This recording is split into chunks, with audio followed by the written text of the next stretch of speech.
आपण कधी-कधी त्या लोकांचा विचार करत बसतो, ज्या लोकांना आपल्या असण्याचा किंवा नसण्याचा काहीच फरक पडत नसतो.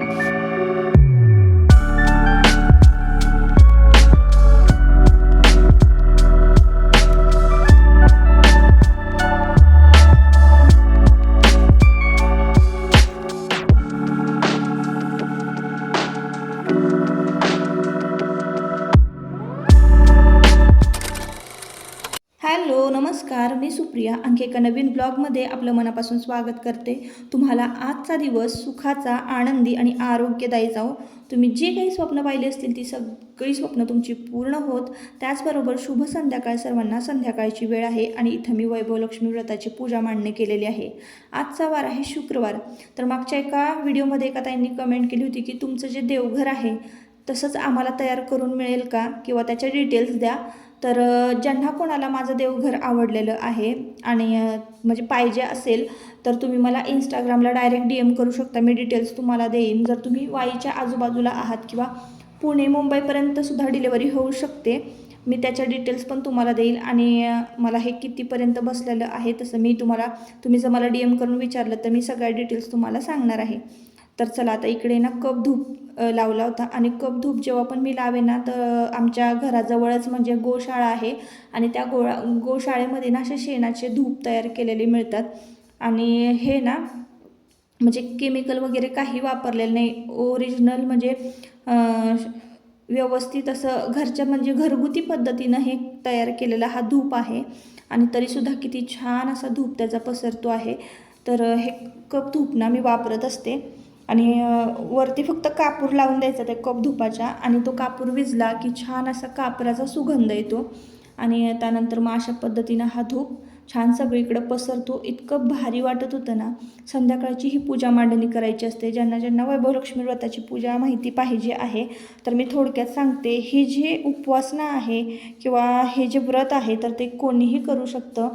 तुम्ही अगदी वयोवृद्ध असाल, तुम्हाला उपवास पकडायला जमत नसेल, खाऊन पिऊनसुद्धा तुम्ही ही देवाचं म्हणजे हे व्रत करू शकता. व्रत म्हणता येणार नाही त्याला, पण पूजा करू शकता तुम्ही. असं एका पुस्तकात लिहिलेलं मी वाचलेलं आहे. तर इथं मी ना सिवलेस ड्रेस घातला होता संध्याकाळच्या वेळेला. मला काही साडी घालायची इच्छाच नव्हती कारण काम भरपूर पडलं होतं. तर इथं मी ओढणी घेतली होती खणाची. आता हे एअर फ्रायर आहे का नाही, मी ऑनलाईन मागवलेलं आहे. सॅमसंग कंपनीचं हे एअर फ्रायर आहे. ज्यांना पाहिजे असेल तर मी डिस्क्रिप्शन बॉक्समध्ये लिंक देते.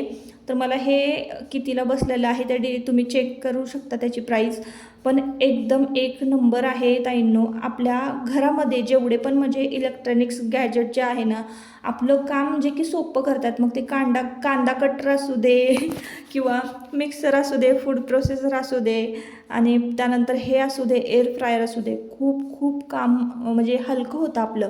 जसं की आपण बघा एक एक भजी तळत बसतो, याच्यामध्ये सगळे पदार्थ अगदी तंदूरपासून केकपासून सगळे पदार्थ तुम्ही ना फ्राय करू शकता. आता बघा इथं मी ना पनीर फ्राय करायला ठेवलेलं आहे आणि फक्त पनीर मला थोडंसं अगदी थोडं भाजून घ्यायचं होतं.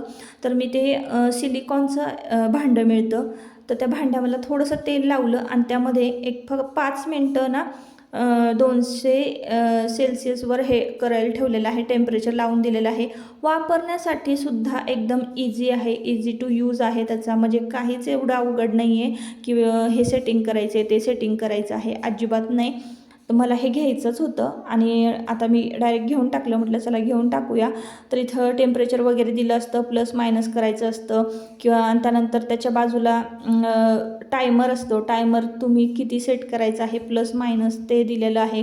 तर आता 5 मिनटात म्हटलं चला इकडं पनीर फ्राय होतं आहे. म्हणजे थोडंसं आपण शॅलो फ्राय करून घेतो ना भाजी करण्याआधी, तर हे मग आलटी पलटी करत बसावं लागतं. जर समजा कढईमध्ये करायचं म्हटलं तर इकडं शॅलो फ्रायला पनीर लावून दिलं, इकडं टोमॅटोची प्युरी करून घेतली की इकडे लगेच मी पनीर फोडणीला घालणार आहे. तर इतकी कामं हलकी होतात ना. म्हणून किचनमध्ये असे काही गॅजेट्स आपल्याकडं पाहिजेच आपलं काम पटपट आटपण्यासाठी. तर डिस्क्रिप्शन बॉक्समध्ये याची मी लिंक देते. ज्यांना पाहिजे असेल बिनधास्त तुम्ही ऑर्डर करू शकता. खूप छान क्वालिटी आहे याची आणि हे इतकं इझी आहे ना वापरायला की वर सगळे ऑप्शन दिलेले असतात. म्हणजे सगळ्या पदार्थांचे ऑप्शन दिलेले आहेत. तुम्हाला काय करायचं आहे त्या पदार्थावर तुम्ही जायचं, क्लिक करायचं, तो पदार्थ तयार होतो. टाईमसुद्धा ॲटोमॅटिक आपल्याला म्हणजे ॲटोमॅटिक सिलेक्ट होतो टाईम. जर तुम्ही टोस्ट लावले तर टोस्टच्याच हिशोबाने टायमर लागणार आहे. तुम्ही फिश लावली तर फिशच्याच हिशोबाने तुम्हाला टायमर सेट होणार आहे. इतकं ते इझी टू यूज आहे. तर चला आता इकडं बघा मी ठेवलं होतं तेल गरम करायला. तेल गरम झालेलं आहे. त्यामध्ये एक टोमॅटोची प्युरी मिक्स केली होती. तेलामध्ये छान भाजून घेतलेली आहे. आपला कांदा लसूण मसाला थोडासा घालते मी, कारण पनीर थोडंसं आमच्या घरच्यांना स्पायसी लागतं. तर त्यामुळं इथं छान मिक्स करून घेतलं. संध्याकाळची वेळ आहे, उपवास सोडायचा होता मला आज आणि माझी तब्येत बरी नव्हती. म्हणजे दातांची माझी ट्रीटमेंट चालू आहे ना, त्यामुळं कुठलंच मला खाताच येत नाही आहे कुठलंच व्यवस्थित. त्याच्यामुळं मग आता मी म्हटलं चला आता पनीरच करूया आणि थोडं थोडं 2-3 दिवस झालं माझं जेवण अगदी थोडं थोडंच चालू आहे. तर असो आता इथं बघा पनीर प्युरीसुद्धा भाजून घेतली. इन्स्टंट पनीर मसाला मी आणला होता सुहानाचा. तो दुधामध्ये मिक्स करायचा असतो हे तुम्हाला माहिती आहे. आणि ज्या भांड्यामध्ये मी मिक्स केलं होतं ना, तर त्याच भांड्यामध्ये थोडंसं पाणी ओतून घेतलं. टोमॅटोच्या प्युरीचं पाणी जे होतं मिक्सरच्या भांड्यातलं ते ओतलं. मिक्स करून पुन्हा एकदा याच्यामध्ये ओतून द्यायचं. इतकं झटपट आहे ना, अगदी 2 मिनटात म्हणलं ना तरीसुद्धा पनीर तयार होतं. पनीर ग्रेव्ही. आणि मग त्यानंतर तुम्हाला इकडे मी रोस्ट झालेले पनीरचे तुकडे दाखवते. इतकं छान फ्राय झालं होतं ना ते की जास्त अलटी पलटी करत बसायची काहीच गरज नव्हती. हे बघा इतकं छान फ्राय झालेलं आहे. अगदी शॅलो फ्राय, हलकं शॅलो फ्राय करून घेतलेलं होतं मी. तुम्हाला जर जास्त करायचं असेल तर तुम्ही पलटी करून आणि 5 मिनटं लावून देऊ शकता फ्राय होण्यासाठी. तर चला आता झटपट अगदी बघितलं ना 2च मिनटात माझी ही पनीर करी आपला पनीर मसाला तयार झालेला आहे. थोडंसं पातळ झालेलं आहे. त्यात थोडंसं मी शिजवते ना पनीर तर घट्ट होतं. थोडंसं पातळ ठेवायचं असेल तर तुम्ही ते पनीर करी पण करू शकता. पातळसुद्धा होऊ शकतं. ग्रेव्ही करायची असेल ग्रेव्हीसुद्धा करू शकताय. तर आता ही 5 मिनटात पनीरची भाजी आपली तयार झालेली आहे. आता चपात्या लाटायच्या आणि भात घालायचा. वरण तर दुपारीच करून ठेवलं होतं मी. झाला स्वयंपाक. तर चला आता मी तुमच्याबरोबर ही पूजा कशी मांडलेली आहे हे शेअर करते आणि अगदी बारकाईनं मी नेक्स्ट शुक्रवारी नक्कीच शेअर करेन. तर आता मी अगदीच तुम्हाला साध्या सोप्या पद्धतीनं सांगते की पूजाची मांडणी कशी केलेली आहे. तर पाट वगैरे घ्यायचा आहे आपल्याला. पाट नसेल तर तुमच्या देवघरामध्ये जर पूजा मी जशी मांडलेली आहे जागा असेल तर तुम्ही देवघरामध्येच ही पूजा मांडू शकता. मला तर काही चौरंग वगैरे एक्स्ट्राचं लागत नाही, कारण मी देवघरच तसं बनवून घेतलं होतं जेणेकरून आपल्याला नवरात्राची किंवा मार्गशीर्ष महिन्यातील गुरुवार असू दे एखादी पूजा आपल्याला मांडता यावी असं मी देवघरामध्ये जागा करून घेतली होती. त्याच्यामुळं मला पाट वगैरे एक्स्ट्रा मांडायची काही गरज नसते. तर इकडं तुमच्याकडे जागा नसेल तर चौरंग तुम्ही मांडून घेऊ शकता किंवा पाट मांडून घ्यायचा आहे. त्या पाटावर ना लाल कलरचं वस्त्र अंतरायचं आहे. पाटाच्या मध्यभागी ना तांदूळाने गोल आकार वर्तुळ करून घ्यायचं आहे आणि अष्टकमलदल काढायचं आहे. त्यानंतर त्याच्यावर पाण्याने भरलेला तांब्या ठेवायचा आहे. आता त्या तांब्यामध्ये की नाही पाण्यामध्ये एक नाणं आणि सुपारी दुर्वा सोडायचे आहेत. त्यावर तांदळानं भरलेली वाटी ठेवायची आहे. वाटीमध्ये एक नाणं किंवा सोन्याचं किंवा चांदीचं काही जरी असेल तरी तुम्ही एक म्हणजे वस्तू त्या वाटीमध्ये तांदळामध्ये ठेवायची आहे आपल्याला. त्यावर एक फूल वाहून घ्यायचं आहे. हळदी कुंकू व्हायचं आहे. त्यानंतर तुमच्याकडे श्रीयंत्र असलं तर ते तांब्याला लागून ठेवायचं आहे. त्याची मांडणीसुद्धा करू शकताय. आणि डाव्या हाताला ना सर्वात आधी गणपती बाप्पांची स्थापना करून घ्यायची आहे. अक्षरांचा आसन द्यायचं आहे. हळदी कुंकू व्हायचं आणि मग त्यावर गणपती बाप्पांची मूर्ती ठेवायची आहे. स्नान वगैरे घालायचं आहे. मी सकाळीच ही पूजा करून घेतली होती. त्यानंतर दुर्वा व्हायला गणपती बाप्पांना इथं मी तुम्हाला दाखवते बघा. सोन्याची वस्तू आणि एक नाणं, म्हणजे तुमच्याकडे नथ असू दे किंवा एखादी चांदीची वस्तू नसेल तरी नसली तरी चालेल. नाणं तुम्ही फक्त ठेवू शकता रुपयाचं. सगळ्यात महत्त्वाची गोष्ट विसरले मी सांगायला. तांब्याभोवती तुम्हाला आहे ना हळदी कुंकाची बोटं ओढून घ्यायची आहेत. 8 लाईन ओढायच्या आहेत. आणि गुळ खोबऱ्याचा नैवेद्य तुम्ही दाखवू शकता, नाही तर मग तांदळाची खीर केली तरीही चालते. त्यानंतर असा पानाचा विडा गणपती बाप्पांच्या समोर ठेवायचा आहे. आणि घंटासुद्धा आपण पूजा यामध्ये म्हणजे करायची आहे. ह्या पूजेमध्ये किंवा ह्या व्रतामध्ये घंटा पूजन, शंखपूजन हे आवर्जून केलं जातं. म्हणून अगदी व्यवस्थित जर आपण कुठलीही पूजा मांडली आणि शास्त्रोक्त पद्धतीनं आपण पूजा जर केली ना त्याचं फळ आपल्याला नक्की मिळतं. तर अशा पद्धतीने एकदम साधी सोपी ही मांडणी आहे. चला आता पूजा वगैरे झाली, त्यानंतर संध्याकाळी मग व्हिडिओ मी शूट घेतलंच नाही. दुसऱ्या दिवशी सकाळचा हे शूटिंग आहे, शनिवारचं सकाळचं. तर आमच्याकडची सकाळ बघा इतकी छान आणि निसर्गरम्य असते.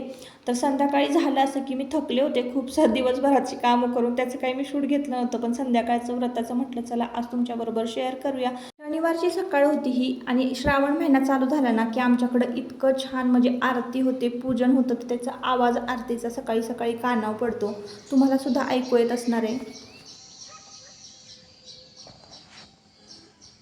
डोंगरावर एक मंदिर आहे जे की मी तुमच्याबरोबर शेअर करते बघा, सोनजाईचं देऊळ. तर तिथं आरती होत असते रोज सकाळी पहाटेपासून 4 वाजल्यापासून सुरुवात होते. तर तिथून आपल्या घरापर्यंत म्हणजे अगदी डोंगर पायथ्याशी आवाज येतो आणि त्या आरतीना ऐकत राहावं असं वाटतं. सकाळी सकाळी गॅलरीत उभं राहिलं की आरती ऐकू येते. आता ना मुलांना सकाळी सकाळी 7 वाजता स्कूलमध्ये जायचं होतं, आणि करू तरी काय, तर मस्तपैकी तूप घालून मऊ मऊ असा शिरा केला, काजू बदाम घालून, आणि इतका छान झाला होता ना आजचा. मला तर असं वाटत होतं काल संध्याकाळी ना मी गोडाचा म्हणजे गूळ खोबऱ्याचाच नैवेद्य दाखवला होता. तर गोड काही केलं नव्हतं, श्रीखंड आणलं होतं खरं. थाळी मी जी केली होती उपवास सोडायला त्याचा मी नेहमीच नैवेद्य दाखवत असते. पण आज सकाळी सकाळी शिरा केला होता ना, ज्या दिवशी मी शिरा करेन त्या दिवशी मग देवघरामध्ये नैवेद्य वगैरे दाखवते. मुलांचे डबे भरले, नैवेद्य दाखवला, आणि आंघोळ वगैरे माझी यावेळेला झाली होती सकाळी. फक्त म्हटलं चला आता मुलं शाळेत गेल्यानंतर माझं जे काम होतं म्हणजे शिलाई काम राहिलं होतं. ब्लाऊज मला बरेच मी कटिंग करून ठेवलेले, स्टिच करायचे होते, तर ते करून घेऊयात. आणि आधी म्हटलं मुलांना आधी स्कूलमध्ये पाठवूयात. मुलं एकदा शाळेत गेली ना की मग पुढचा जो वेळ असतो ना तो एकदम म्हणजे फ्री असतो माझ्यासाठी. चहा वगैरे घेतला, स्वतःसुद्धा नाश्ता केला, शिरा खाल्ला, आणि आत्ता इकडं आलेले आहे खालच्या घरामध्ये. तर खालच्या घरामध्ये ना मशीन ठेवलेली आहे, आणि बरंच म्हणजे इतका पसारा झाला होता ना, इतके ब्लाऊज मी शिवले ना आता जवळजवळ मी जास्त नाही इतके म्हणजे माझेच मी स्वतःचे शिवले म्हणून मला ते इतके वाटत आहेत. तर जवळजवळ 7-8 तरी शिवले असावेत, अजून थोडे राहिलेले आहेत. 15-16 ब्लाऊज माझे शिवायचे होते, आणि एवढे ब्लाऊज जर आपण बाहेर द्यायला गेलो असतो ना तर माझ्या आरामात 4-5 हजार रुपये शिलाई झालीच असते. पण स्वतः टेलर असल्याचा किंवा स्वतः शिकल्याचा काहीतरी फायदा असतो, तर तो हाच. कारण आता बघा 4-5 हजार रुपये कमवायचं जरी म्हटलं ना तरी काही कमी मेहनत लागत नाही. म्हणून आपल्या अंगामध्ये जी पण काही कला आहे, अजिबात कुठलीच कला ही वाया जात नाही. म्हणून नेहमी काही ना काहीतरी शिकत राहिलं पाहिजे. तर माझेच कपडे मीच शिवत असते, माझेच ब्लाऊज मी देतही नाही कुणाकडे. आणि आपल्याकडनं समजा एखाद्या वेळेस बिघडला तरीसुद्धा चालून जातं, कारण तो आपल्याला व्यवस्थित पुन्हा दुरुस्त करता येतो. बाहेर पैसे देऊन ब्लाऊज बिघडतात, मग आपला हिरमोड होतो. तर असं काही होण्यापेक्षा मला असं वाटतं की चला बाबा आपण स्वतः शिवलेलं कधीही चांगलं असतं. खूप वेळा वाटतं मला की माझी एवढी धावपळ होते, बाकीची सुद्धा कामं असतात, परत कांदा लसूण मसालासुद्धा तयार करायचा असतो. तर ज्यांना कोणाला आहे ना प्री ऑर्डर बुक करायचे असतील ना कांदा लसूण मसाल्याच्या, आवर्जून करा, कारण मी आता कांदा लसूण मसाला तयार करायला घेणार आहे. स्टॉक संपलेला आहे. तर चला आता असं वाटतं की ब्लाऊज बाहेर द्यावेत, पण माझी इच्छाच होत नाही ब्लाऊज बाहेर द्यायची. इतका पसारा झाला होता ना, आणि कस्टमरच्या साड्या पण होत्या ना, भरपूर साड्या पिकोफॉल करून दिल्या. एकदा का मी पिकोफॉलचा गट लावला ना मशीनला की मग पिकोफॉलच्या साड्या करून घेत असते. जसं की तुम्ही अधूनमधून बघत असता मी साड्या पिकोफॉल करते ते. चला तर मग आता हे खालचं जे घर होतं सगळं व्यवस्थित म्हटलं चला आवरून घ्यावं. आजच्या दिवशी आवरायचंच होतं, आणि आज आहे शनिवार, त्यामुळं भरपूर सारं काम असतं. तुम्हाला माहिती आहे शनिवारचं माझं जसं की दळणं वगैरे करायचे असतात, पिठं वगैरे दळून ठेवायचे असतात, ज्वारीचे गव्हाचे. त्यानंतर लोणी वगैरे कडवायचं असतं. एका ताईंनी कमेंट केली होती की लोणी कसं कडवतात त्याची पद्धतसुद्धा आमच्याबरोबर शेअर करा. तुम्ही ब्लेंडरने कसे फेटता किंवा मग परत ब्लेंडर स्वच्छ कसं करायचं, नक्की मी नेक्स्ट व्हिडिओमध्ये दाखवेन, तुमच्याबरोबर ती पद्धतसुद्धा शेअर करेन. त्याचबरोबर मेंदू वड्याची रेसिपीसुद्धा मला सांगितलेली आहे, तर ती पण मी अगदी स्टेप बाय स्टेप व्यवस्थित तुमच्याबरोबर शेअर करणार आहे. आणि ही छोटी मोठी कामं आहेत की नाही, खूप छोटी छोटी वाटतात, पण ते करायला आहे ना आपला सहज 1 ते 1.5 तास निघून जातो. तर तेच माझी धावपळ चालू होती. इथल्या चिंध्या उचल, तिथल्या चिंध्या उचल, चिंध्यांमधला कचरा निवड. आता हे सगळ्या चिंध्या आहेत ना मला टाकून द्यायच्या नव्हत्या. याचं पाय पुसणं तयार होतं. आता हे पाय पुसणं तयार कसं होतं किंवा मी कसं करते हे मी एखाद्या ब्लॉगमध्ये दाखवेन.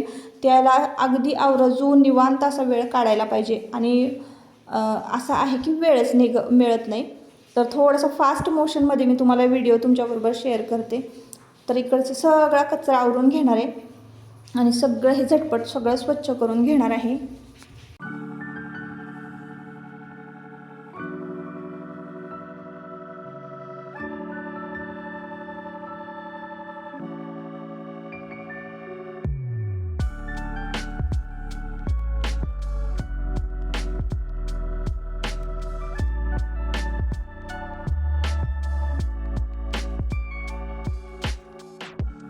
तर आता इथं बारीक बारीक कटिंग साठलं होतं. त्या कटिंगमधून मी फॉलच्या पिशव्या वेचून काढत होते.